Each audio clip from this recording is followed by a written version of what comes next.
Hi there, Kristen here. And today I'm doing a card reading for the new moon in Pisces that is happening this Saturday, March 13th. Yeah, super exciting. So new moon in Pisces. Pisces is water sign. It's the last sign in the kind of astrological year. And so it has a lot to do with like deep dives, right? Deep dives into our own self-conscious, connecting with those dreams that are born of those deep waters and that place of the unseen. So I went ahead and I already did shuffle the cards and got them prepped. So I'll let you know which card decks I'm using. So I have the Earth Warriors Oracle card deck, which I super love. I have the Work Your Light Oracle card deck. Also super love that. And then the Spirit Animal Oracle card deck. And then the tarot deck that I'm using is the Light Seers tarot deck. Yep. Awesome. Okay. So we'll start with the Animal Spirit deck. So the first guy that popped out was Frog Spirit, Clear the Clutter.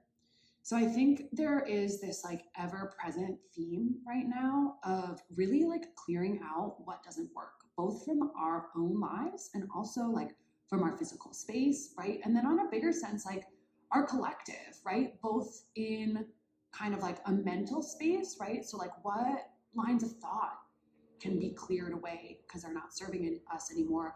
What physical things do we have in our space that don't, spark joy or make us feel good? And how can we clear space so that we can make space for more good stuff? And on an internal level as well, right? Like what emotions or like past stuff haven't yet been cleared and moved and are still stuck in our body and preventing us from living the big lives that we could live. So there's an invitation here to really just like clear out the clutter, keep doing that work. I feel like this has been a really big theme of 2020 and now into 2021. There's this invitation to really, for all of us in every aspect of our life, to just clear out what's not working. And through that clearing, right, we get butterfly spirit that comes next, reminding us that transformation is beautiful. I think that when we're thinking of big transformations, big changes in our lives, oftentimes those changes happen because we've created space for those possibilities to exist. And so that kind of necessitates that we clear the clutter out so that we can have the space to transform, right? So I think the important thing to remember, right, is that like caterpillars, like their entire being turns to goop as they sit in that like chrysalis stage before they transform into butterfly. And so all of the parts that were them, all of their organs, all their skin, their little legs, their little eyes, all of that almost like ceases to exist as they goopify before they butterfly. And so it's a really important kind of like correlation there between like clearing out the clutter and this like idea that that is what enables us to really transform. And to really honor that, like even as, right, what I just said, like turning into goop, like sounds kind of like grotesque.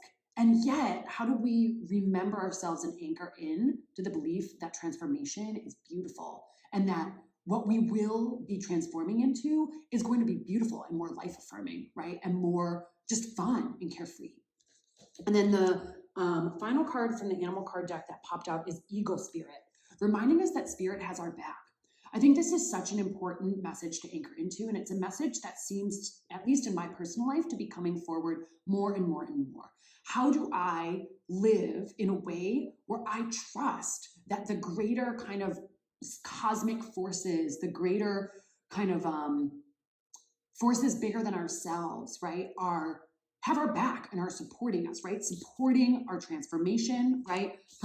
Supporting our clearing, right? Because again, when we're talking about transforming into a butterfly, if we don't trust that the butterfly is coming at the end, we might see that chrysalis phase as something quite different, right? As death instead of as transformation. And so how do we hold space for the trust, for the almost like surrendering, right? Where it's like, yeah, we don't get to know what's on the other end, but how do we trust that it's going to be beautiful, right?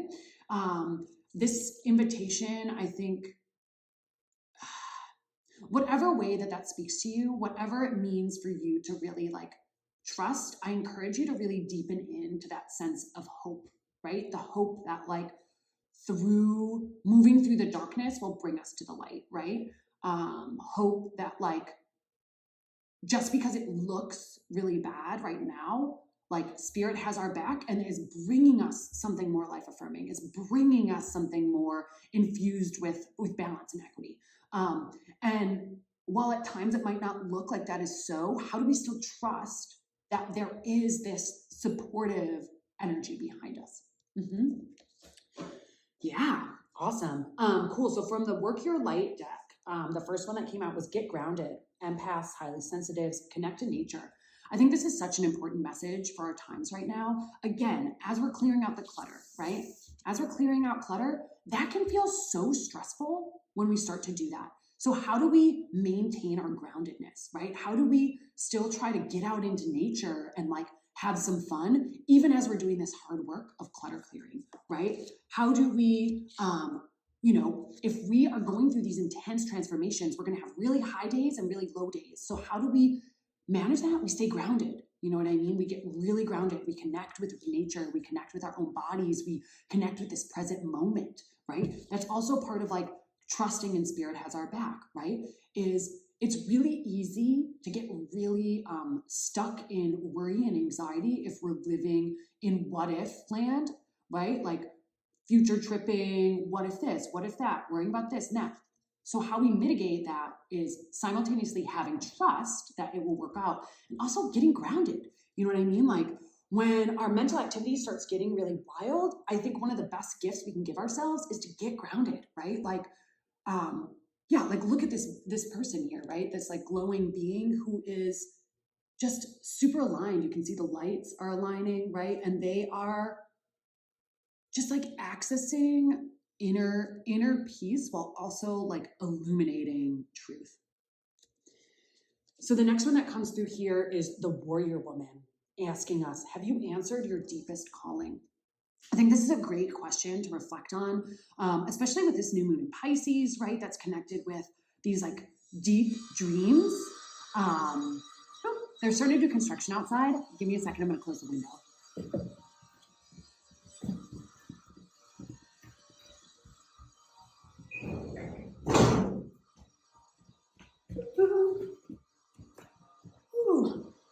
Awesome. So you can still probably hear them, but that's all right. Okay, so we have the warrior woman asking us, have you answered your deepest calling? Again, connected to the Pisces new moon, right? With our deepest desire or like deepest wishes and desires in that subconscious realm. There's this invitation here to really connect with what our deepest calling is. And I think that like through clearing out some of the clutter and getting rid of some of the noise, we'll be able to better connect with that question, the deepest calling, right? Same thing, right? Answering our deepest calling is connected here to our transformation, right? Because maybe it's through answering our deepest calling that we will be able to transform, and not just transform ourselves, but transform the world around us, right? So deep question, right? Have you answered your deepest calling? And then the last one is boundaries, asking us, where do we need to establish better boundaries? I really love this card as a boundary card. You can see all these hands gripping at this person, and they're like really firmly being like, no. And I think this is a really important reminder for every single one of us, especially having this like associated in this like third position with the eagle, spirit having your back, is how are we protecting our own sacred sovereign energetic space, our mental space? How are we ensuring that the energies that are not serving us, right? I'm thinking of like clutter clearing stuff, are not entering our field, right? Because it's going to be really hard for us to answer our deepest calling if we're letting everyone else kind of dictate our world. And so how can we set better boundaries, whether that is in our own home or like mental space, whether that's with certain people who maybe are like bringing like negativity into our life. I really think this is also really connected again to that clutter clearing, right? Where it's like, what in our life needs to go? What boundaries do we need to set so that we can transform and so that we can answer our deepest calling, I also think that as we transform and as we answer our deepest calling, there's a necessity to set better boundaries, right? Because anytime that we step into our power and step out of the kind of like social expectations, we're going to be faced with like a lot more criticism. Not necessarily, but like oftentimes, right? So I think it's just really important to just really sink into that question of like, where might you need to set better boundaries? All right. And so then from the Earth Warriors deck, we get Lina. What must be shall be. I think this is just another really great reminder with the like spirit having our back, right? Where it's like, how do we trust that things are unfolding as they should? How are we trusting that like the transformation is gonna be beautiful, even if it looks really messy and really yucky right now, right? There's an invitation to trust in the cycles. There's an invitation to trust in the unfolding and also to trust in ourselves, right? To trust that like this question of have we answered our deepest calling, that like, yeah, we're doing it. Like, can we hold the sense of spiritual urgency with the kind of like real life like processes that it's going to take, right? And trusting in divine timing. So there is this like level of surrender that this card kind of asks us to hold, right? In the trusting, in the unfolding, and to do what we're asked and to do what we can and trust that other pieces are falling into place. All right, so then we get Pacha Karamak, nourishment of the soul. This card to me feels so much like how are we nourishing ourselves and how are we advocating for our own nourishment? This card is really interesting because the deity the card is based off of, right? Pachakarama is a deity who, as the story goes, created humanity and then forgot to create them food. And so, man and woman are there, man dies, no food. And then woman is really mad. She's like super mad and she's kind of like cursing him. And then he gives her fertility, right? And the ability to bring forth life. And so there is this kind of invitation to advocate for the nourishment that we need, right? And to almost like the power of that kind of righteous rage and what happens when we act upon those impulses that, when we see the ways that souls are not being nourished and then we speak out for them, right? I think this is also an invitation to really look at like what nourishes our own soul. You know what I mean? I think this connects really beautifully with the have you answered your soul's deepest calling? Because a lot of times like that soul purpose can be really nourishing. I also think, right, that like connecting it to the transformation is beautiful. Like oftentimes like the nourishment that we give ourselves is what can enable us to transform, right? Whether that is physical nourishment that we're giving our body, spiritual nourishment as far as like what spiritual practices we're doing, or whether that's just like, who are we connecting with? You know what I mean? Like, what is it that we need so that we can feel full up so that we can answer our soul calling, Yeah. And then the last one for the Earth Warriors deck, Hyaka, Sorcerer of the Light, or Sorceress, excuse me. So Hyaka is a Hawaiian goddess of the hula, and I'm pretty sure of like kind of like mysticism and medicine wisdom. So there's this like invitation here to really just like honor movement and play and chant as part of our practice, right? How are we honoring the light, right? Also, how are we trusting that like the light has our back, right? Similarly with the like spirit has your back, right? How are we trusting that this goddess is protecting us? I also love that we have the volcanoes here, right? Because there's this fierceness that comes forward, right? Where it's not just like the nurturing protective parts, it's that like fierce mother protection. And also like anytime I see volcano, it just signifies to me like big transformation, right? Like new space for like new possibilities. And oftentimes like destruction, right? That like destructive aspect of creation. And again, since she is the goddess of the hula and of chanting, I think there's an invitation here of asking us like, what are our movement practices. How do we as individuals connect with spirit, right? How are we honoring spirit and like really like showing gratitude for the world, right? And giving ourselves permission to move into like trance-like states, whether that's through creative like making like crafts or dancing or singing or whatever it is for us. How do we move into that kind of trance-like state where we can connect with spirit? Because through that connection, not only will we gain the kind of like, yay, they have our back, but also we might gain insight into the answering of our questions, right? I also think it's really poignant here because there's this similar like energy as far as like the owl's wings coming out and her arms coming out here, that really speaks to me again of like, are we taking up our own space? Are we firmly standing like strong and powerful? Or are we kind of like, you know, hunching in, cowering as everyone comes at us? Do we need to set really firm boundaries for ourselves so that we have sacred sovereign space to take up? Woo! All right. Lots of good messages coming through the Oracle cards. Okay. Well, I'm excited to see what comes through with the tarot. Let's see it. Okay. So we get Hermit, 2 of Wands, 9 of Wands, and then the 9 of Swords. Okay. I'm going to do 2 more rows of 4 here.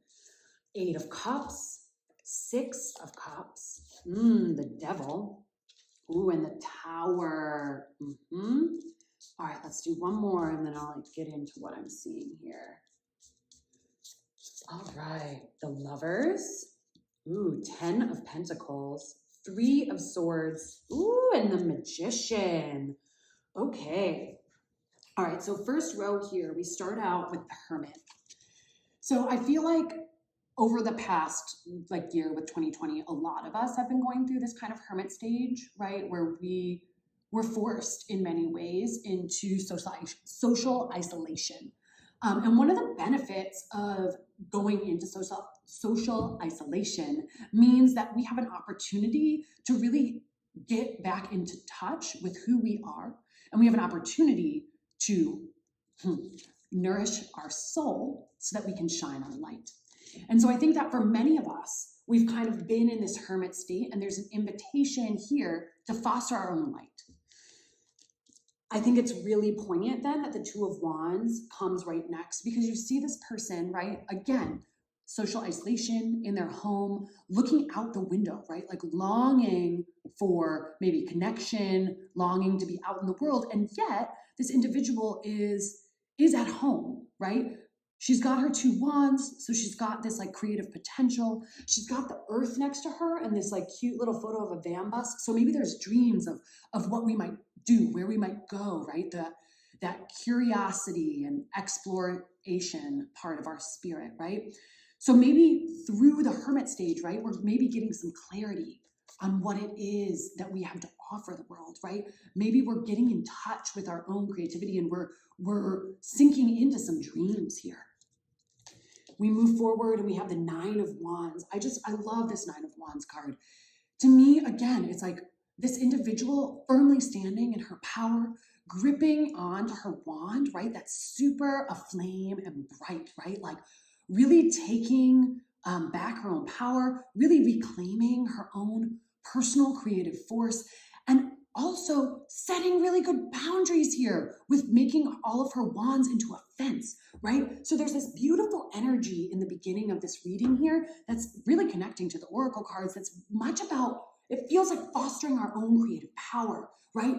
Getting really, really clear about what it is that we want, who it is that we are, and how we want to share our creativity with the world. And then this line of what stuff ends with the 9 of Swords, right? Where she's like really like despairing, right? Which I think like kind of makes sense, right? We're having this very like social isolation leading up into this moment right here, right? With all the cards, the Hermit, the 2 of Wands, and the 9 of Swords. They're all like individuals who are like looking out, right? I'd say that the 9 of Wands is probably, she's got like the most agency because she's like looking at us. But even so, all these women in these first cards, all these individuals, right, are all just like alone, kind of pondering, right? I'd say Nine of Wands, she's kind of getting ready to show herself to the world. But as we do that, some despair comes up. Super normal, you know what I mean? For anyone who is working on like forging a new way, pioneering something new, it is a completely normal process, part of the creative process to enter into these kind of like despair moments, right? And what I love about this card is that if we think of the crow or the raven as spirit, she's got so much spiritual support here, but she hasn't looked up yet to find it, right? So she's really, really despairing, and yet, there is an opportunity to look to spirit to find the support that we're seeking. Potent. So then we move on to the next line here, and we get the Eight of Cups. Eight of Cups here, all about walking away from what doesn't work for us, which feels really in alignment with the Oracle card, clearing out the clutter, right? There is this almost need to do some like maybe ritualistic letting go. Maybe this new moon might be a really good time to do like a burning ritual or some kind of like water ritual where you like she did here, send something out to the water, you know, in a way that's like nice for the earth and whatnot. But like, what does it look like to do like a ritual letting go and walk away? And look, she's walking towards the sun, a new day, right? Transformation is beautiful. You know, but we do have to leave some stuff behind sometimes when we transform. And so how do we kind of find peace with that? Moving forward, then we get the Six of Cups, which to me feels very much like wish attainment or like visioning our future. How do we embody, like, how do we, act as if, right? How do we have the vision for our future and act as if? Also, how do we look at our lives, current moment right now, and see all the wishes that we once had that came to fruition for us, right?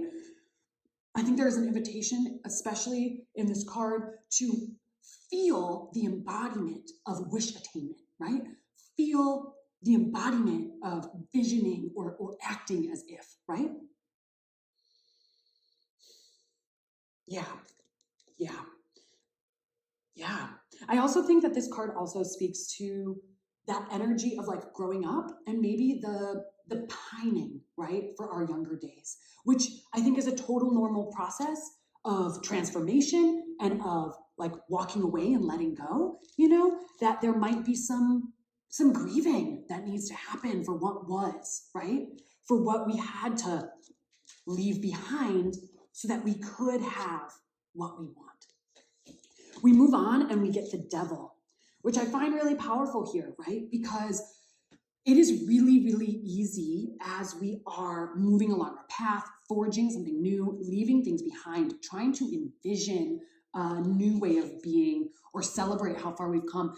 It is really easy, I think, to like kind of give in to kind of negativity, into really like limited thinking, into only seeing the bad, right? Into only seeing the negative.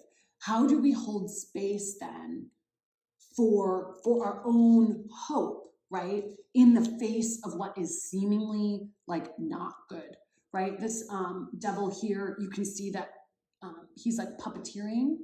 And so this to me also feels like bigger collective stuff, right? In the ways of like, how are we breaking free of past conditioning that has left us being like despairing puppets? See how despairing this person is?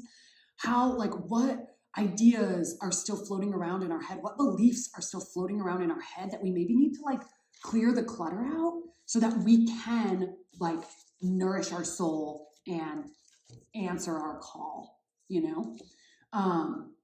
Yeah, I think this is just like a really big invitation to look at what is still kind of like clean, like blocking us, right? As we are visioning for our future and making all these big dreams, like what is still like, what beliefs are still holding us back? What beliefs are not life affirming and maybe need to go, both on a personal level and like collective, right?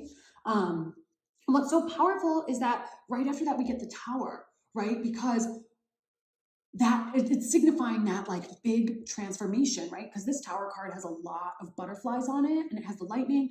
So again, big transformation.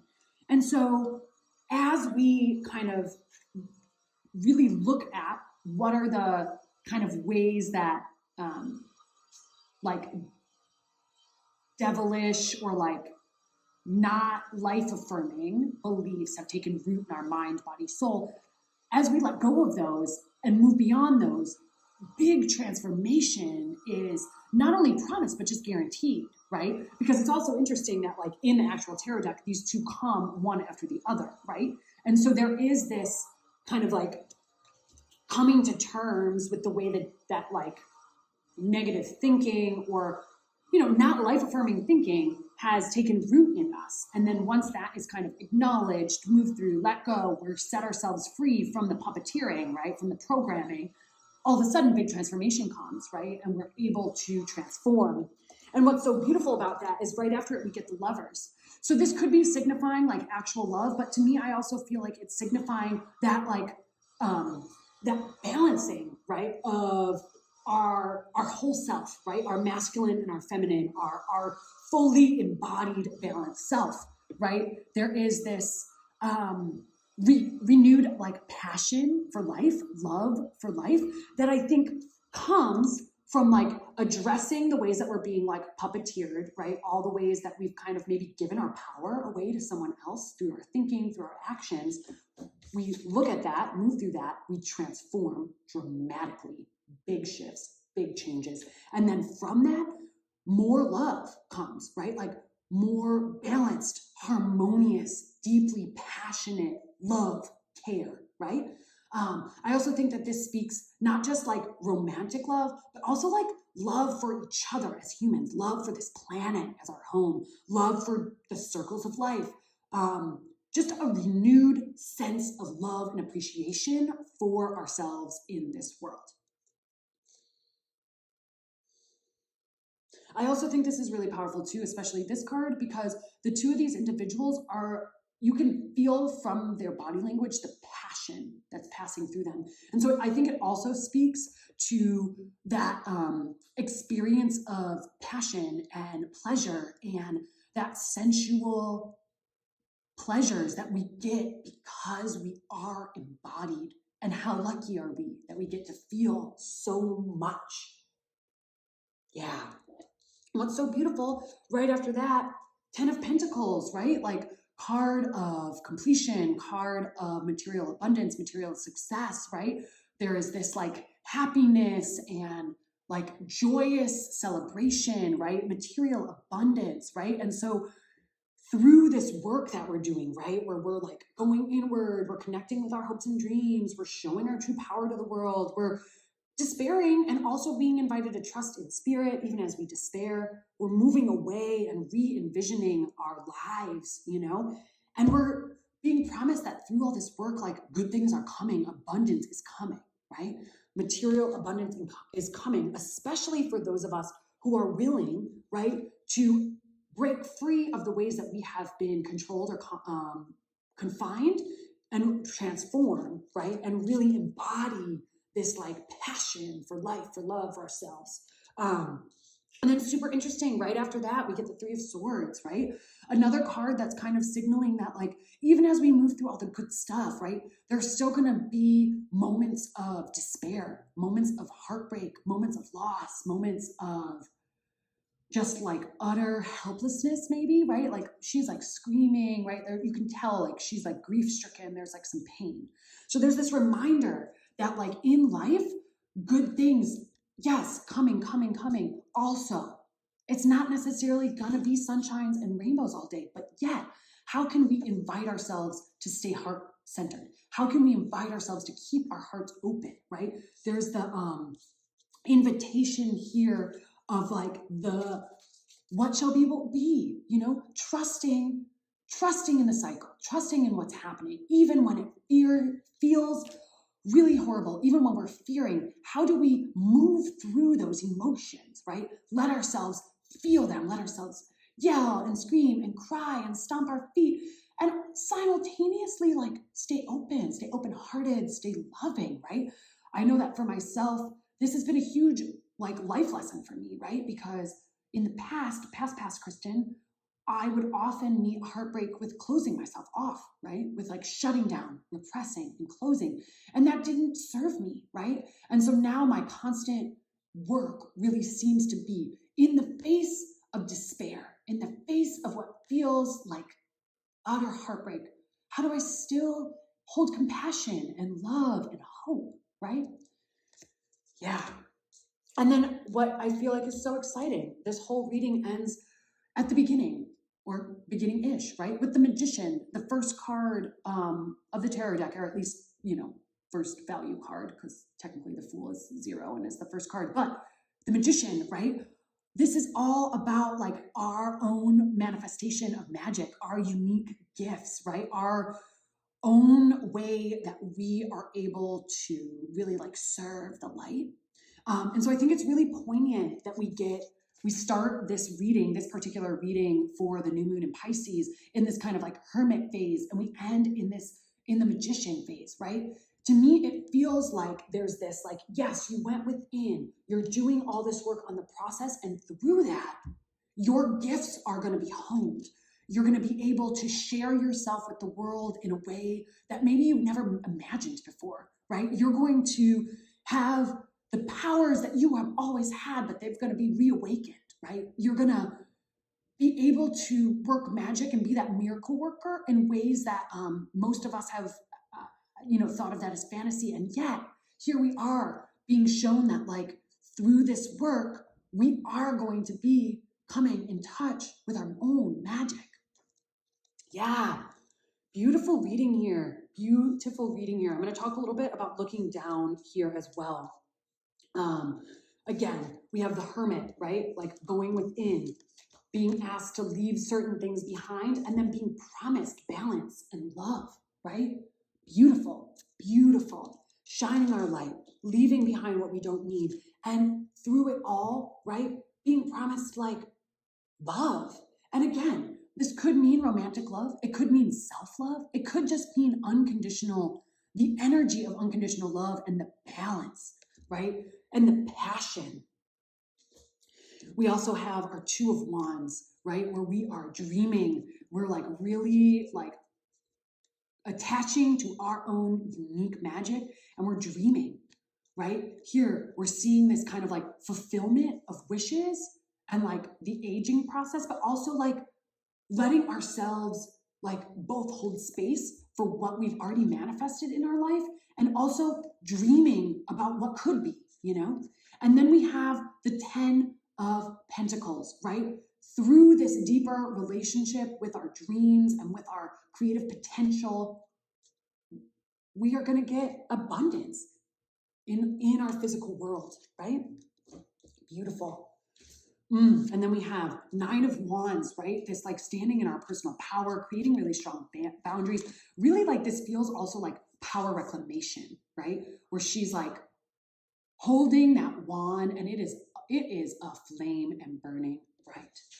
And through that reclamation of power, we are being asked to separate ourselves from the ways that we've been controlled in the past. And when we separate ourselves from the way we've been controlled in the past, we might actually have to grieve all of the ways that we had not been empowered. Maybe we are grieving the boundaries that we have to set so that we can be empowered. Maybe we're just feeling at a whole new, deeper level. And so we're being asked to keep our hearts open even as we feel the hard things, right? Where there's this almost like not promise, but like there's the reminder that like standing in our power and living in alignment with ourselves and showing our true selves to the world isn't necessarily a piece of cake. Actually, it's quite the opposite. That's why a lot of people avoid doing it, right? It's going to take a lot of hard work. It's going to take self-resolve and determination, and a willingness to really dive deep into the shadows, right? And so as we do that deep work, how are we keeping our heart open, right? I think that there's this reminder for me of this card here with the Sorcerer of the Light, Hyaka, right? Where it's like, are we letting ourselves, in those grief-filled moments, are we letting ourselves dance and scream and sing, so that we can express it and move through it?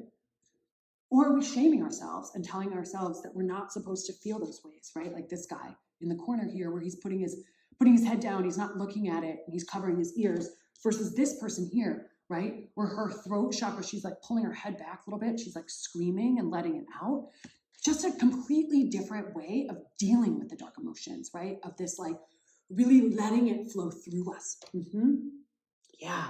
And then this final row here, that 9 of Swords, right? Feeling and this despairing, which I think like truthfully, totally understandable, especially in this world of ours when we look at the big picture sometimes, it can feel really despairing.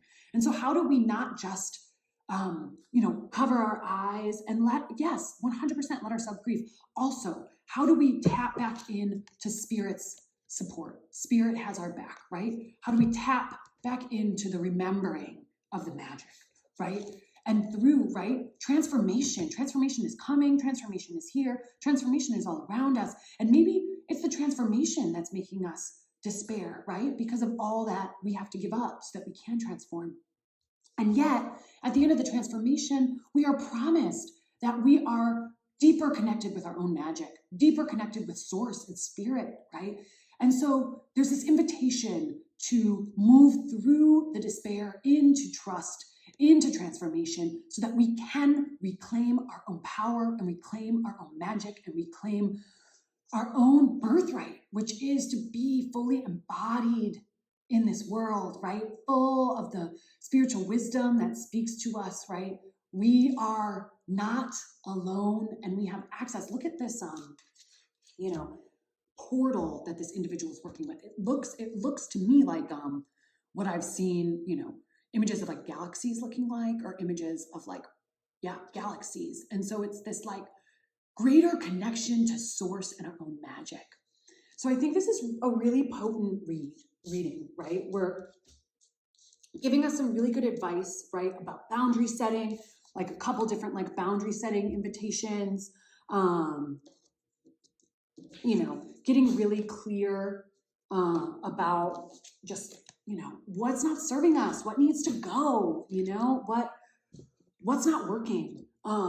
Really honoring that transformation is happening and really trying to hold space for the fact that transformation is beautiful, even as it's really hard, There's a lot of invitations here to nourish ourselves, right? To really get in touch with what's working for us and to really try to deepen in to what we can give ourselves to lift ourselves up.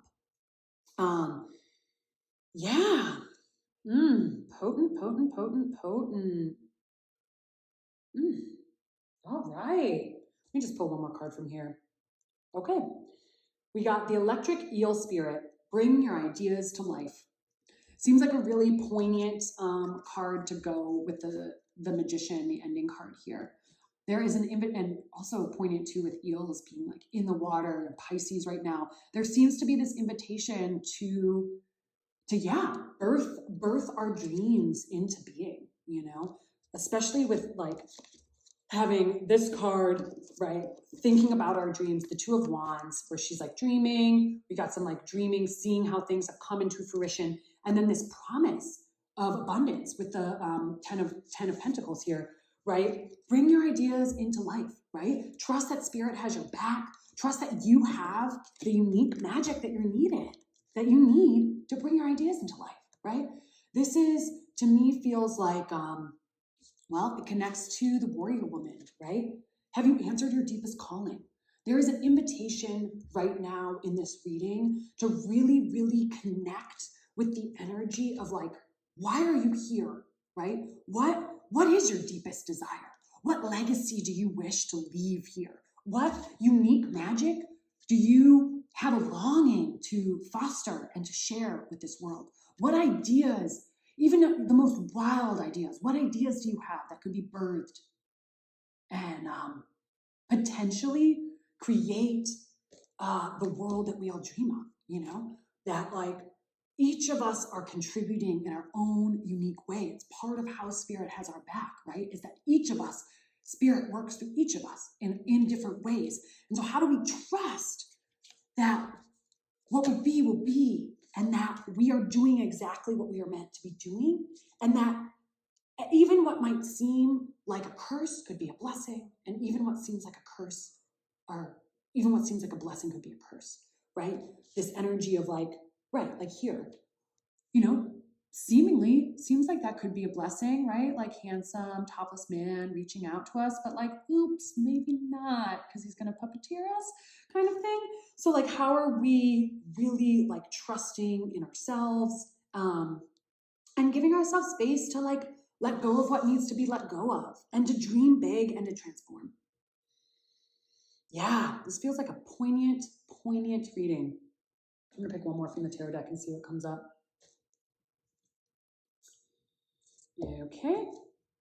All right. Okay. So when I pull knights and page cards, I usually pull a card to inform it. So the cards that I pulled: Knight of Swords, Page of Cups, Ace of Swords.